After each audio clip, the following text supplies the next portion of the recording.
10. Mulheres que refletem a Jesus. O que você vê quando olha no espelho? Você vê alguém que se arrumou para sair trabalhar e à igreja, ou passear? Ou você vê olhos vermelhos por ter passado a noite em claro segurando um filho doente? Ou as rugas que sinalizam os anos que passaram? Ou os quilos a mais que nenhum regime até agora conseguiu tirar?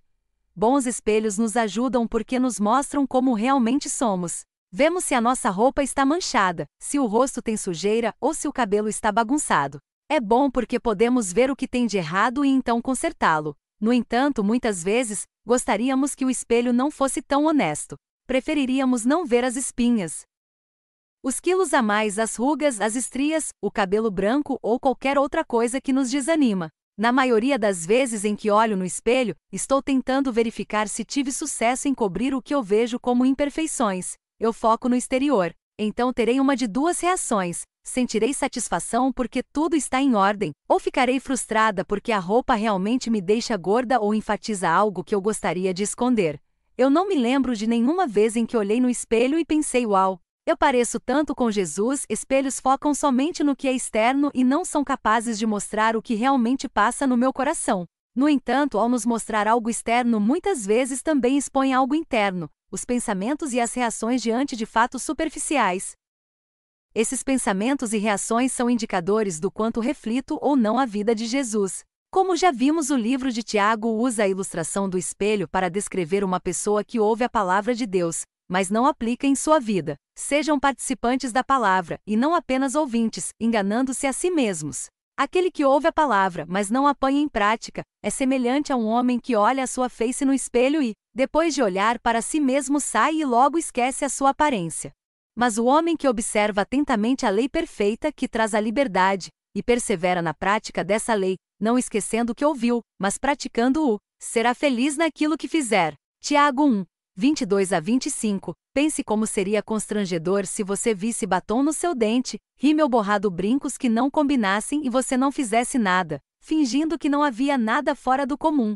Da mesma forma, é absurdo olhar no espelho da palavra de Deus, ver áreas de nossa vida que precisa mudar e não fazer nada. A palavra de Deus assemelha-se a um espelho. Deus usa a sua palavra para revelar o caráter de Jesus e então mostrar o nosso coração e as áreas que não parecem nem um pouco com ele.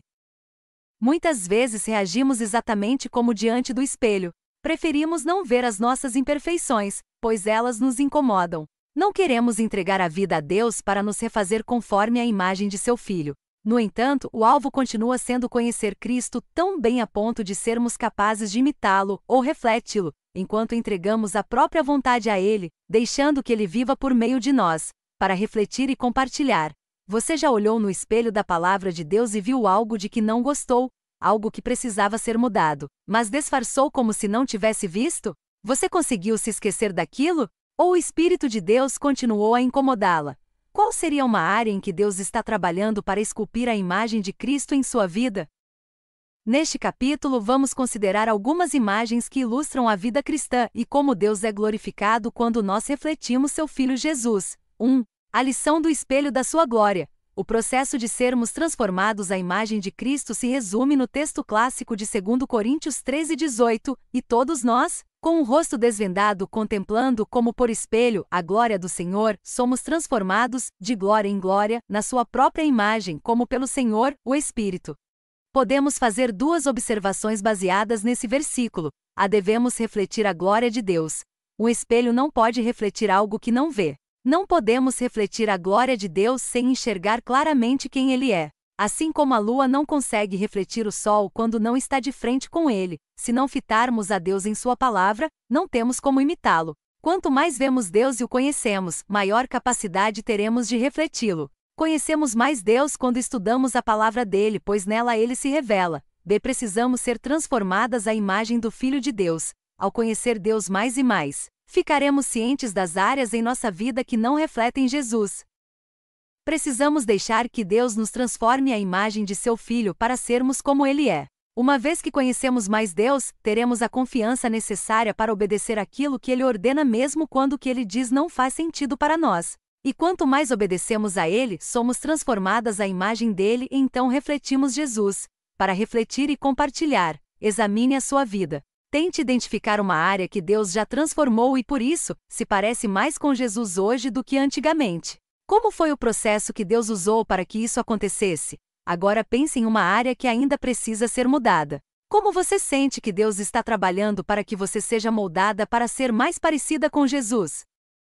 2. A lição da morte espiritual. Eu gostaria de contar um pouco da minha história e como Deus usou o espelho da palavra dele para expor coisas muito feias que eu havia escondido no meu coração. Minha história ilustra o que Deus diz em Efésios 2, 1-10. Todos estavam mortos em seu pecado, mas a graça de Deus nos deu vida em Cristo Jesus. Espero que seja um encorajamento para sua vida também. Tive o grande privilégio de nascer num lar de pais cristãos, missionários totalmente dedicados a Deus e à família. Eu não poderia ter crescido num ambiente melhor. Nasci nos Estados Unidos, mas vim para o Brasil com apenas 3 anos de idade. Conheci a Cristo como meu Salvador aos 5 anos e tentei ser uma filha obediente, alguém que tivesse um bom testemunho.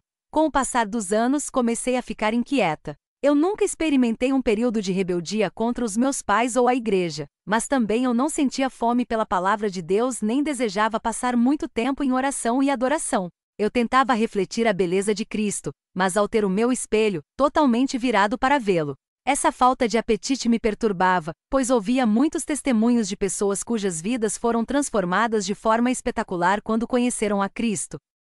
Elas demonstravam uma paixão por Deus que estava ausente na minha vida. Comecei a questionar o porquê dessa falta. A insatisfação cresceu mais na faculdade, nos primeiros anos do casamento e depois de retornar para o Brasil como esposa, mãe e missionária. Eu me sentia como uma casa vazia, ensinando princípios verdadeiros, mas sem sentir o poder dessas verdades. Eu queria mais. O espelho de Deus estava me mostrando que eu era uma pessoa muito superficial. Em João 10:10, Jesus prometeu uma vida abundante, mas não era o que eu estava experimentando. Após 4 anos de investimento na vida de alunos do Seminário Bíblico Palavra de Vida, a nossa família retornou aos Estados Unidos para um período de divulgação. Tanto eu como Davi estávamos em crise. Ambos queríamos um relacionamento mais profundo com Deus. O Davi foi ajudado e confrontado por 2 pastores muito amigos que o ajudaram a ver sua autossuficiência e vida vivida pela performance em vez de pela graça. Depois, ao contar para mim o que haviam ministrado na vida dele, eu finalmente pude ver qual era o meu problema, a razão da minha insatisfação. O meu problema basicamente foi a autossuficiência. Eu vivia, ou pelo menos me esforçava muito para viver, a vida cristã na minha própria força. Como abracei a Jesus como Salvador muito novinha, não tive uma mudança muito visível no meu comportamento. Para mim, Jesus não fazia tanta diferença no dia a dia. Com isso, a minha gratidão e apreciação por tudo que ele havia feito por mim eram superficiais. Durante essa conversa com o Davi, enxerguei quem eu realmente era e quanto Deus me amava. Eu não tinha reconhecido quão ruim e miserável era o meu coração, e então não compreendi a profundidade do sacrifício feito por mim. Foi então que Deus me deu uma ilustração que me ajudou a entender a minha condição. Mesmo tendo sido criada num berço evangélico, imagine 2 cadáveres. Um está debaixo do sol amazônico e logo começa a se decompor e feder. Não levará muito tempo para ficar irreconhecível. O outro corpo está no Polo Norte. Esse corpo não fede, não se decompõe, pois está congelado, inteirinho. No entanto, ambos estão mortos. Precisam do mesmo milagre para voltarem a ter vida. Antes de abraçarmos a Cristo como nosso único Salvador, todas nós estávamos mortas. Mas a morte e a ressurreição de Cristo nos ofereceram vida.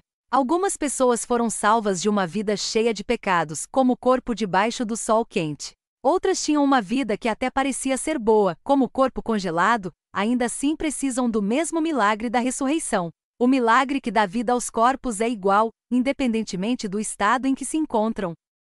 O mesmo poder que tirou uma vida de uma escravidão terrível ao pecado é o poder que guardou outra para não experimentar alguns tipos de pecados e não carregar as cicatrizes. Deus nos encontra e nos salva onde estamos. Quando entendi que eu era tão capaz de cometer qualquer pecado, e se não cometi foi a pura graça de Deus que me protegeu disso, comecei a valorizar o amor demonstrado por mim. De repente vi a minha necessidade da graça e misericórdia de Deus. Senti fome da palavra de Deus e um desejo de estar na presença dele.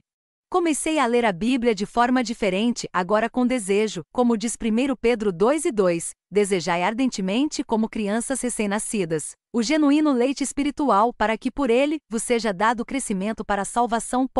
Veio à minha mente que se eu não tivesse fome de Deus, a culpa não era dele, mas minha. Eu estava doente. Na vida física, quando alguém não sente fome, normalmente tem algo de errado. Espiritualmente é a mesma coisa.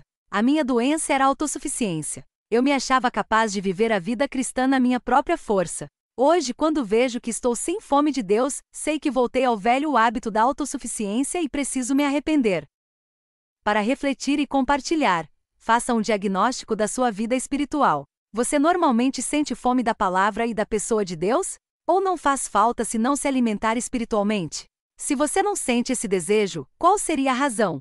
Qual é o perigo do legalismo quando se trata das disciplinas da vida cristã? Como que o ativismo religioso pode substituir uma fome genuína de Deus? 3. A lição da escultura. Ao nos salvar, Jesus fez uma troca. Ele tirou de nós o pecado, colocou sobre si mesmo e nos vestiu com a sua justiça. 2 Coríntios 5:21 diz: aquele que não conheceu pecado, ele o fez pecado por nós, para que nele fossemos feitos justiça. Quando Deus olha para mim, ele vê a justiça de Cristo. Por isso não há condenação para aquele que está em Cristo Jesus. Romanos 8:1. Não tenho como compreender tamanho amor. É maravilhoso demais. Imagine um pedaço de granito informe, que sou eu. Quando aceito Jesus como meu Salvador, a imagem de Cristo é impressa nesse bloco. Deus, como grande escultor, vê a imagem de Jesus presa nesse bloco. O Espírito Santo aplica o martelo da palavra na talhadeira de circunstâncias, meu cônjuge, filhos, amigas, pastores e mentoras, para tirar tudo o que não se parece com Jesus. Enquanto me submeto ao trabalho do Espírito Santo, ele me transforma mais e mais na imagem de Cristo, tirando as lascas que não se parecem com Cristo, para que eu seja na prática o que já sou em posição, para refletir e compartilhar. Você consegue identificar as áreas da sua vida em que o Espírito Santo está trabalhando para tirar as lascas que não se parecem com Jesus em sua vida? Como você reage diante da verdade de 2 Coríntios 5:21? Você consegue resumir o processo pelo qual Deus forma a sua imagem em nossas vidas? Conclusão: Deus continua me ajudando a crescer usando a palavra dele como um espelho, para mostrar áreas da minha vida que não refletem a Jesus. Ele não me mostra tudo de uma vez, mas em amor, ele revela aos poucos as áreas em que ele quer trabalhar. O objetivo dele é que eu seja um espelho limpo, refletindo quem ele é enquanto permito que Jesus viva em mim. A minha tia, Christine Wirtzen, que é cantora nos Estados Unidos, compôs uma música que expressa esse desejo de sermos cada vez mais parecidas com Cristo. Imitá-lo, Christine Wirtzen: preciso conhecer-te melhor. Preciso ser como tu és. Preciso ser a tua sombra. Fazendo tudo o que fazes. Andar nas tuas pegadas, que deixas no caminho. Escolher como tu escolherias, e dizer o que falarias. Então deixa-me imitar-te, até que conheça tuas frases de cor. Deixa-me imitar-te, até que não consigam nos diferenciar. Deixa-me imitar-te, até que o mundo inteiro consiga ver apenas um vislumbre de ti dentro de mim. Apenas um vislumbre de ti dentro de mim.